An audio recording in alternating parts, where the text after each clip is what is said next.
ورحمة الله وبرکاته. ملګرو د نور کله پشانې ان شاء الله ستاسو په خدمت کې هم یو نن ډېره اهمه وظیفه او عمل پیش کوو. بعضې ملګري داسې دي چې د هغوی دکان دی خو لیکن هغه دکان چلیږي نه، یا چا نوی دکان کولاو کړو او هغه وایي چې یاره زما د دکان روان شي، نو هغې دپاره چې کوم دی زه تاسو ته عمل ویمه. یا د هغې نه علاوه چې کوم دی د خریدارۍ بل داسې یو کار دی، تجارت دی، هغه یا شروع ده او یا چې کوم دی شروع کړی دی خو څه وجوهاتو په بنیاد باندې بند شوی دی، نه چلیږي، ګاټ نه راځي، نو د هغې دپاره دا عمل دی. تاسو دا وکړئ انشاءالله ډېره فایده به درکړي.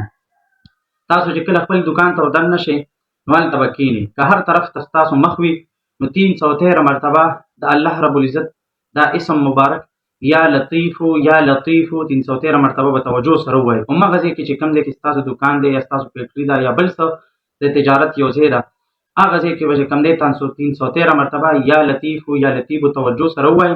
دا عمل تاسو یو څو ورځې وکړئ لګاتار، انشاءالله هغه دکان مسله به هم حل وي او تاسو له به ډېره فایده درکړي. جزاک الله. السلام علیکم ورحمة الله.